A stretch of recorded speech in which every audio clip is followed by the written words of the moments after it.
Felix Minziro amekuwa akileta changamoto kubwa sana upande wake. Ukiangalia kipindi akifundisha Geita Gold, kama utakumbuka, dhidi ya Young African, hatua ya robo finali, Young African waliweza kwenda hatua nusu finali kwa mikwaju wa penalty kama unakumbuka vizuri, na kwa goli la kusawazisha ambalo lilipatikana kwa mkwaju wa penalty. Kwa hiyo Felix Minziro amekuwa ni kocha ambaye akiwapa mtihani mkubwa sana Young African. Utakwenda kusifu awareness iliyopo ndani ya Young African. Wanaingia kipindi cha pili, dakika ya 52 wanakwenda kupata goli la kwanza kupitia kwa Pacome Pedro Zouzoua.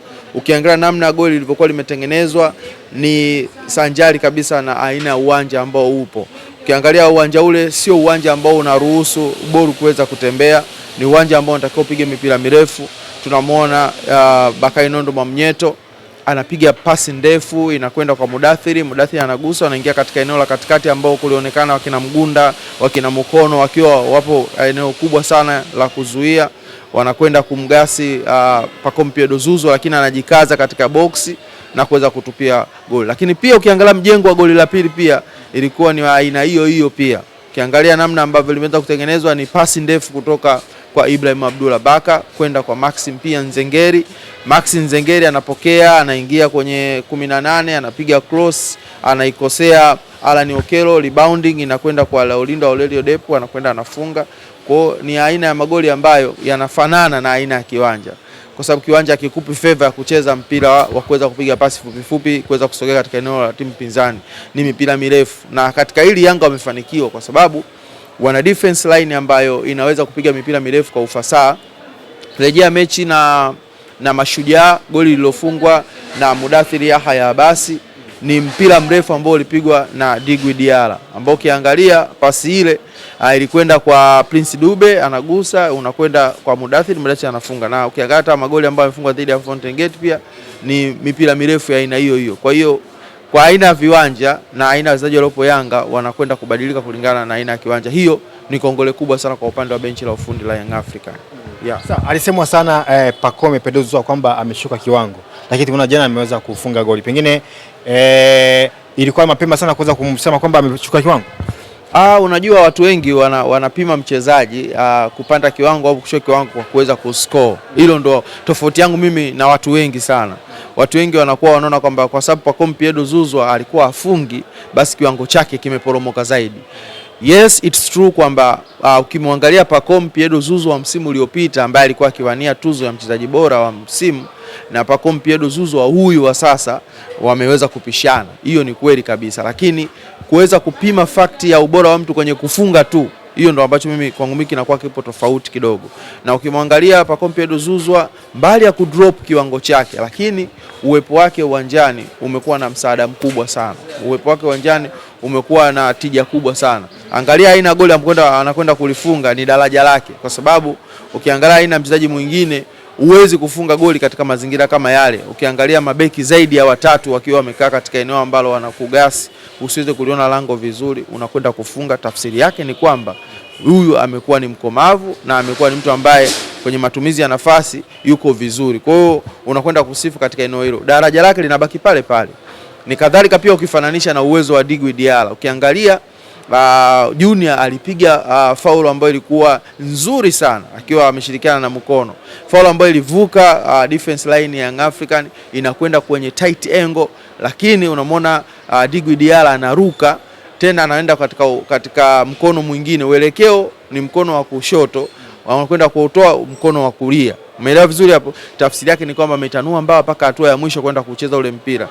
Vipi kama wangeweza kupoteza Yanga kwa kufungwa goli moja lile la dakika za mapema? Tafsiri yake ni kwamba approach ya mchezo ingebadilika, na kwa aina kiwanja kilivyo inawezekana Yanga wakapata wakati mgumu, aidha watafute sare wapoteze mechi dhidi ya Fountain Gate. Lakini unaona daraja la Djigui Diarra limekwenda kuwafanya Yanga kubaki kuwa salama.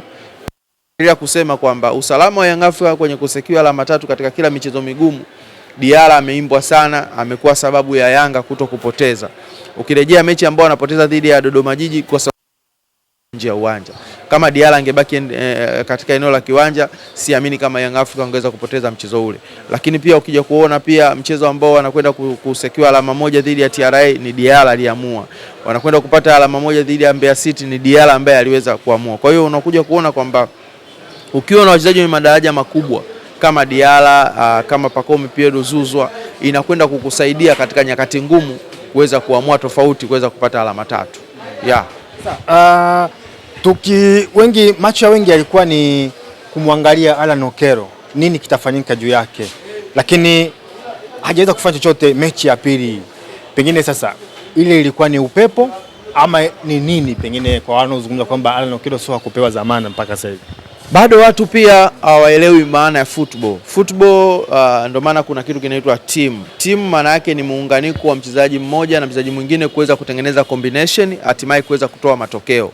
Kwa hiyo unapokuwa uwanjani wachezaji 11, tafsiri yake ni kwamba kila mchezaji mmoja awe na mchango kupelekea timu kuweza kupata ushindi.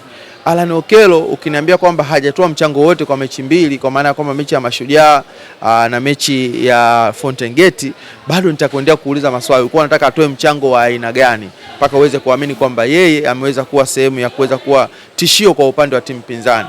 Ukienda mchezo dhidi ya Mashujaa ambao hakufunga, umeelewa vizuri, lakini alipiga on target 2 ambazo utasifu goalkeeper aliweza kucheza kuokoa. Kwa hiyo lazima pia uweze kuangalia pia umahiri wa goalkeeper na kitu ambacho aliweza kukifanya. Umeelewa vizuri? Lakini pia alipiga off target 2, moja ikigonga mwamba. Free kick ambayo alipiga kaenda ikagonga mwamba. Kwa hiyo kuna maeneo mengine ambayo unaweza kusema tu kwamba leo hii haikuwa bahati kwake kuweza kufunga, lakini amefanya kila kitu kwa usahihi, ila hakuweza kutimiza lengo la kuweza kutimiza 100% kuweza kuwa goli.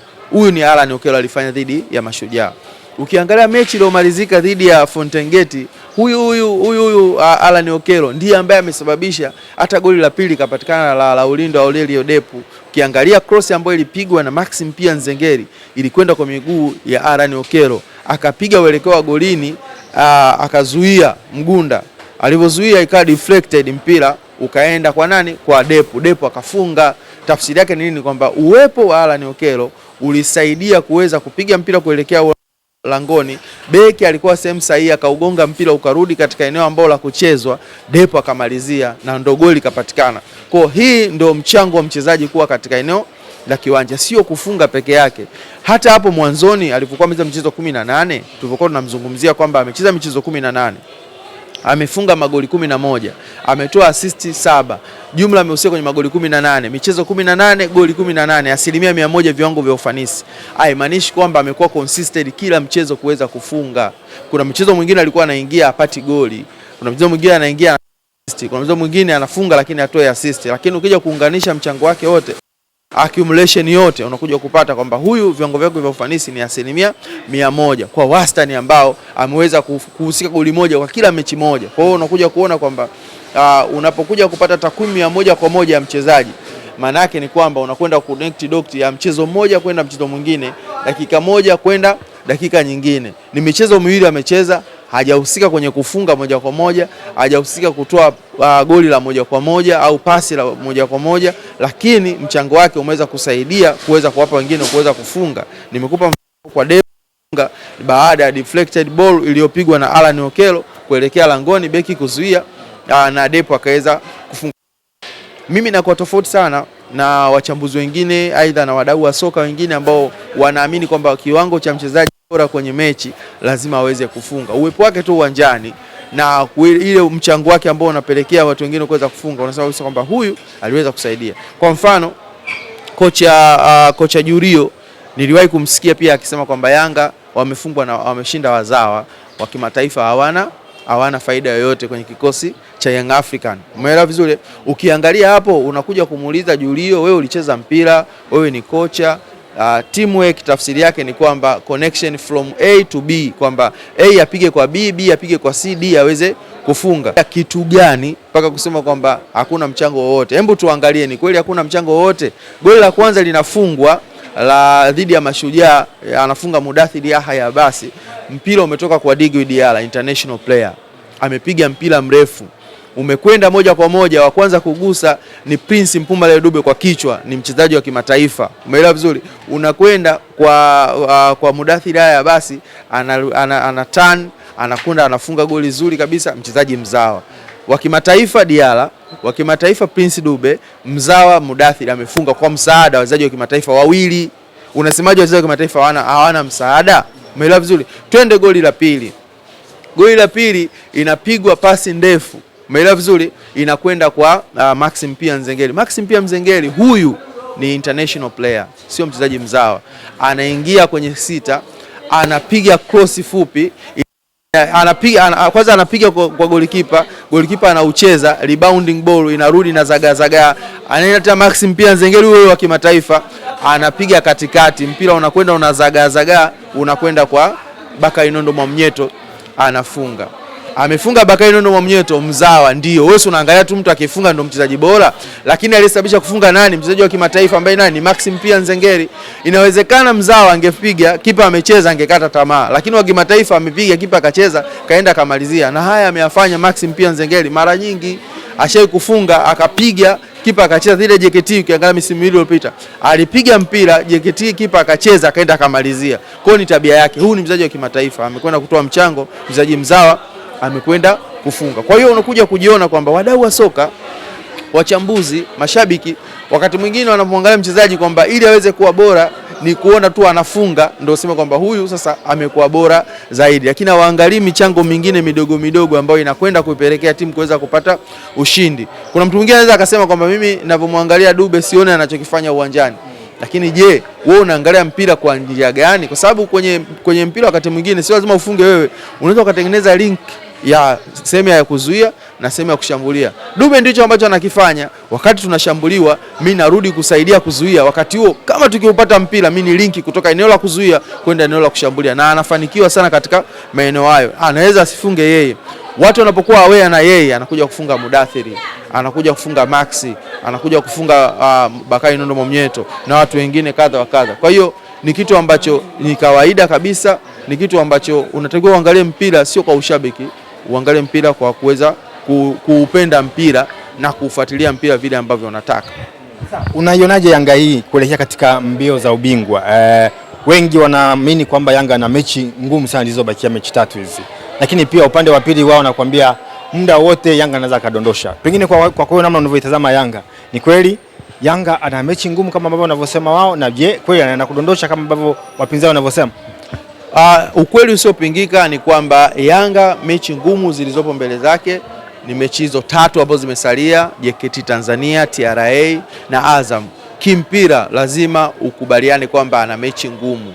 Kwa nini ana mechi ngumu? Kwa sababu Azam mara zote amekuwa akileta mchezo wa kuvutia zaidi. Dabi ya Mzizima haijawahi kuwa dabi ya kupoa. Huwezi kuikosea adabu Azam ukasema kwamba Yanga ana mechi nyepesi dhidi ya Azam. Ni mechi ngumu. Nikimwangalia TRA pia ni mechi ngumu kwa upande wa Young African, lakini napata pasenti ndogo za kuipa ugumu wa mechi hii kwa sababu kwanza wanacheza away. TRA wamekuwa na usumbufu sana wanapocheza home ground, hususan pale Arusha. Wanakuwa na confidence ya kutosha. Wametoa changamoto kwa Azam, wametoa changamoto kwa Yanga, wametoa changamoto kwa Simba. Hawa wote ni top list katika msimamo wa ligi. Wote wameweza kupata changamoto wakiwa pale Arusha. Lakini wanapotoka nje ya Arusha kwenda kwenye uwanja ambao hauna changamoto, boli inatembea, mara nyingi sana imekuwa ni nyepesi sana kwa timu pinzani. Kwa hiyo kwa Young African naiona mechi ngumu ya Azam, naiona mechi ngumu dhidi ya JKT. Hizi mechi mbili naziona kwamba ni mechi ambazo zinahitaji awareness ya kutosha, zinahitaji intensity ya kutosha, zinahitaji umakini wa kutosha kwa upande wa Young African ili kuweza kusecure alama 3 kwa kila mchezo kwa hii michezo miwili. Lakini dhidi ya TRA naweza nikaipa hata 75% Yanga kuweza kuondoka na ushindi pasipokuwa na shaka yoyote. Lakini hizi zingine zote Yanga anaweza kaondoka na 60% katika mechi mbili zilizosalia, JKT Tanzania dhidi ya Azam. Yanga wanahitaji maboresho gani ili kutetea ubingwa wao? Of course Yanga kikubwa ambacho wanahitaji kufanyika kwa sasa ni matumizi mazuri ya nafasi. Wamekuwa ni watu ambao wanatengeneza sana nafasi za magoli, lakini hawapo accurate kwenye kuzimalizia nafasi kuwa magoli. Wakiweza kuwa clinical finishing katika eneo la mwisho, inawezekana ikaja kuwasaidia sana. Young African ukifuatilia mechi nyingi ambazo wanashinda magoli 3, magoli 2, goli 1, unaweza kukuta nafasi wanazopoteza ni nyingi zaidi. Angalia mechi iliyomalizika dhidi ya Fountain Gate. Mudathiri Yahya akiwa katika boxi, umeona vizuri, akiwa nje ya boxi alipiga on target, haikuwa na nguvu, kipa alicheza, umeelewa vizuri. Akiwa ndani ya 6 ulipigwa mpira ukamgonga, ulipigwa na Shabalala kama sio, ukamgonga ukapoteza uelekeo, ukaenda kwa Bakari Nondo Mwamnyeto akapiga ikawa off target, umeelewa vizuri. Ukija ukimwangalia Maxim pia Nzengeli naye pia katika 6 kaletoa mpira kapiga umetoka nje. Ukizihesabu hizo nafasi ambazo nimezitaja tu tayari ni goli 4 zilistahili kuwa goli, umeelewa vizuri.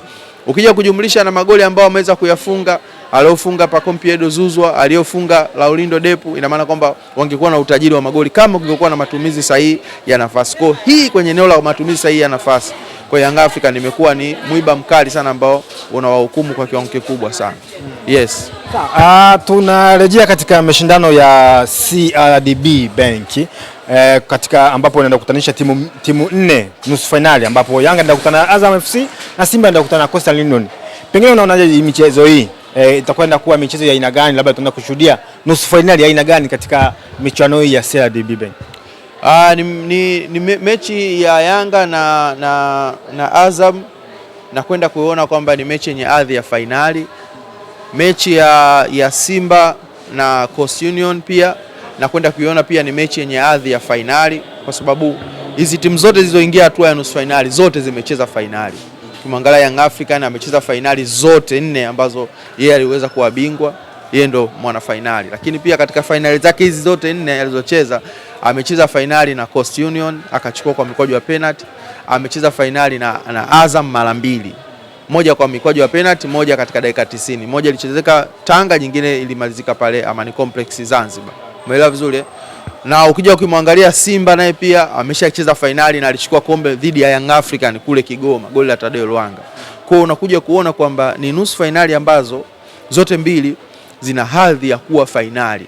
Wote wana intensity ya kucheza fainali. Umeona? Ukiangalia nusu fainali ambayo inatazama kwa jicho la tofauti sana ni nusu fainali kati ya Yanga na Azam. Kwa nini? Kwa sababu wamecheza fainali misimu miwili nyuma. Sababu msimu uliopita alicheza nusu fainali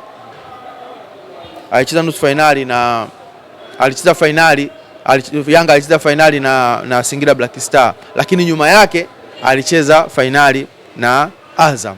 Kwa hiyo unakuja kuona kwamba toka acheze fainali Azam na Young African, squad iliyopo ndani ya Azam na squad iliyopo ndani ya Yanga ni squad ambazo hazijabadilika sana. Faisal Salum alikuwepo, umeelewa vizuri, Ibrahim Abdullah Baka alikuwepo, Digwi Diala alikuwepo, umeona. Ukija huku upande wa kina Idi Nado nao walikuwepo. Kwa hiyo asilimia kubwa ya squad walikuwepo upande zote mbili. Wanachobadilika ni mabenchi ya ufundi tu. Upande wa Azam umeona kulikuwa na Tausi, upande wa Young African kulikuwa na Miguel Gamondi. Kwa hiyo unaona kabisa kwamba ni mabenchi ya ufundi yamebadilika na baadhi ya wachezaji wachache katika timu zote mbili wameondoshwa, lakini asilimia kubwa, pasenti kubwa ya wachezaji ambao walishiriki katika mechi hizo za fainali wapo. Kwa hiyo ni fainali ambayo inawezekana ikawa na mvuto mkubwa zaidi. Lakini pia ukija kuangalia Azam wana squad ambayo ukiondoa Simba na Yanga, Azam wana squad ambayo inaweza ikakupa challenge kwa timu kubwa kama Simba na Yanga. Kwa hiyo unaona ni nusu fainali ambayo itakuwa na uzito wa hali ya juu, na kitu cha pekee ambacho kinavutia zaidi, wanakwenda kukutana within a week mara 2. Yaani wanacheza nusu fainali, baada hapo wanakwenda kucheza kombe la ligi. Kwa hiyo unaona kabisa kwamba itakuwa ni mchezo ambao utakuwa wenye kuvutia hisia za watu wengi, ni mchezo ambao unakwenda kubeba hatima, na inawezekana kwa asilimia kubwa mshindi atakayepatikana kati ya Azam na Young African, huyo ndo anakwenda kuwa bingwa kabisa. Atakayeshinda mechi dhidi ya Azam na Yanga, hisevu hii mwana fainali atakayeshinda kwenye nusu fainali Yanga na Azam, huyo ndiye ambaye anapewa nafasi kubwa sana ya kwenda kuwa bingwa. Yaani hiyo alipingiki. Tutaenda kuisikiliza hiyo, lakini nataka tumalize na hili. Yanga na Azam wanapokwenda kukutana, yupi ambaye anaonekana atakuwa na faida zaidi kuliko mwenzake? Timu wa kwanza hapo ni Young African, ambaye unampa nafasi ya kwanza. Kwa sababu gani? Kwa sababu kwanza ana rekodi nzuri dhidi ya Azam kwa mechi za hivi karibuni, amekuwa na matokeo bora sana. Ukimwangalia Azam msimu huu amekutana naye mara 3, mara 2 amepoteza kwenye michuano ambayo isiyokuwa rasmi. Amepoteza Mapinduzi, amepoteza kombe la Muungano dhidi ya Young African, ametoa sare kwenye ligi kuu.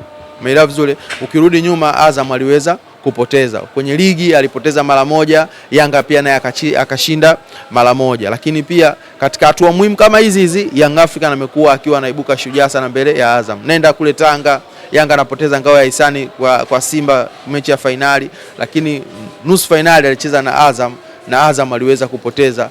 Yanga akiwa kwenye pressure kubwa sana, benchi la ufundi jipya, wachezaji wengi wapya, akina Paco Mpiedu Zuzu, akina Yao Atola Koasi ndo wameingia kwenye kikosi, umeona bwana, wakina Mahalas Makudubela ndo wamefika, lakini Yanga waliweza kuibuka na ushindi Azam. Kwa kuna fact nyingi ambazo zinambeba Young African. Yanga ndio bingwa mtetezi wa hili kombe, umeelewa vizuri. Kwa lazima Yanga awe timu namba 1, Azam aweze kuwa timu namba 2. Kwa namuona Azam akienda kupata wakati mgumu kuhakikisha kwamba anamuondoa bingwa mtetezi kuliko Young African kuweza kumuondoa Azam. Kwa hiyo kimpira yoyote anaweza akapita, lakini kimakaratasi Young African anakuwa timu namba 1, Azam anakuwa timu namba 2.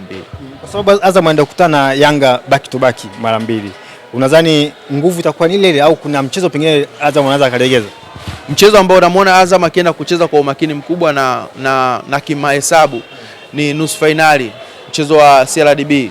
Ndio mchezo ambao Yanga atakutana na mchezo mgumu zaidi kuliko mchezo wa ligi kuu, kwa sababu namuona Azam kwenye ligi kuu hana nafasi ya kuwa bingwa, lakini akishinda kwenye CRDB huenda akaweza kupata ubingwa kwenye mechi ya mwisho ya fainali. Kwa hiyo namuona kwamba Yanga anakwenda kukutana na mchezo mgumu dhidi ya Azam, kwa sababu ndio kombe lenyewe ambalo analitetea Azam kuamini kwamba naweza nikapata chochote.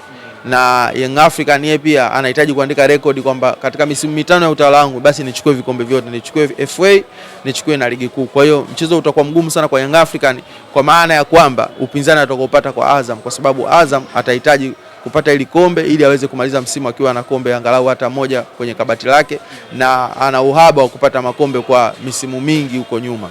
Yeah. Shukrani sana. Shukrani sana.